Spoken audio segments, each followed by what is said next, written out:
Здраво и добро дојдовте уште едно видео, каде што повторно ќе збориме за некои посебни видео и хромозоми, кои се сраќаат кај одредени видеоорганизми, и тоа се во ова видео Б хромозомите. Значи не се ова В хромозоми, него се Б хромозоми, кои всушност едноставно представуваат вишок на непотребни акцесорни хромозоми.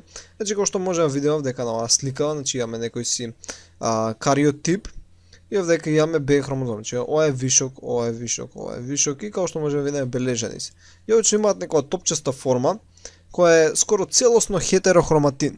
Значи тие овие вишок хромозоми немаат транскрипцијска моќ. Значи не кодираат ништо, едноставно се хетерохроматин. Некој може да има теохроматин, ќе збориме за тоа после, но е овдека, значи ова кој е кариотип, ова овдека е кариограм. И сега овој кариограм, како што можеме да видиме, ова не е човеков кариограм, наместени се хромозомите, значи овдека овие што ги направи во сино, тие се нормалниот кариограм, хромозомите кои треба да се наоѓаат во дадениот жив организм, и обично ги бележиме како А хромозоми. Додека овдека можеме да видиме дека ова е вишок хромозом и затоа го бележиме Б хромозом. Сега некој може да рече, добро, од кај се појавуваат овие Б хромозоми?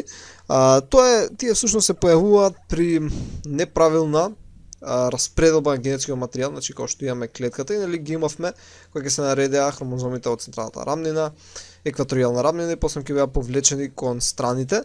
Сега да речеме дека едниот кога бил повлечен, да речеме ова вдека, овој крај, ајде да земе со црвена боја, овој крај од овој хромозом кога бил повлечен, едноставно бил повлечен кон едната клетка, додека другиот бил повлечен кон другата, и сега се добива една клетка каде што би имала вишок дел, значи овој вишок дел би го имала, кој всушност е некој откачен дел од некој друг хромозом. А таа клетка кај што сега всушност и фали на една клетка, таа клетка ќе изумре.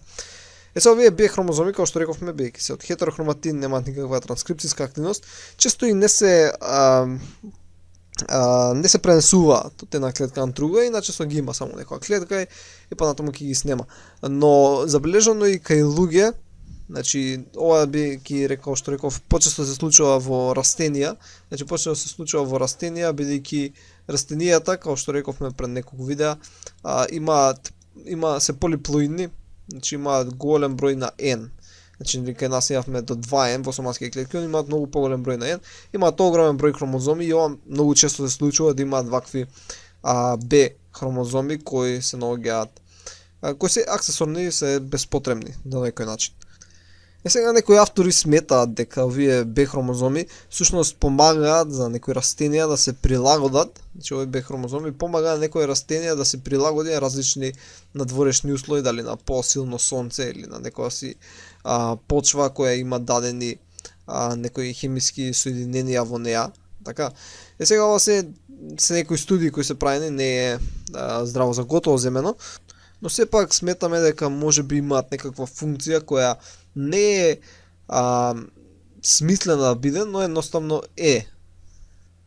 И сега исто како што можеме да видиме на оваа вдека лева слика, не мора да биде еден, значи овдека направиле еден дека е, може да бидат 2, 3, 4 и многу поголем број на овие Б хромозоми, кои всушност, како што реков, се хетерохроматински, но некогаш во ретки случаи може да имаат и еухроматин. Значи ако ова е Б хромозомот, овдека кој го гледавме, некогаш може да има Б хромозом кој ќе има многу мала содржина на еухроматин, значи една вака линија, и точка тој може да даде доста различни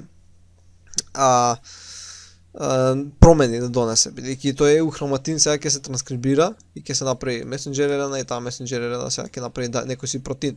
Може да тој протеин ќе биде сосема неважен и ќе се транскрибира многу малце, а во некој случај, зависи од Б хромозомот, може да биде многу значаен. Забележано е дека кај сперматозоидите, ако се јави кај луѓе, значи имаме еден сперматозоид, и ако тој во неговиот кариотип има некој си Б хромозом, обично имаат намалена подвижност и помали се шансите тие сперматозоиди да оплодат јајце клетка, односно се помали шансите да се пренесе тој Б хромозом. Значи ова ако е Б хромозомот, помали се шансите бидејќи има некој сперматозоид кој го нема тој Б хромозом, кој е побрз, значи побрз. Иако брзината не е главниот фактор за кој ќе стигне прв до јајце клетка, бидејќи Ова сега нема сега да го збориме, ама ќе кажеме дека на јајцеклетка всушност има повеќе хромозоми сперматозоиди кои се стигнат, значи не стига тој што е најпрв и после некој време по случаен избор ќе се отвори едно место и ќе влезе еден од нив. Ама сега пак подобро е да стигнеш побрзо, да си прв на некој начин. Добро, тоа беше се за Б хромозоми, значи на сумација тие се всушност вишок на хромозоми кои се среќаваат кај растенијата и најчесто немаат никаква функција бидејќи не се транскрибираат. Ќе се видиме во наредното видео каде што ќе збориме за начини на кои може да се обојат овие хромозоми. Довидување.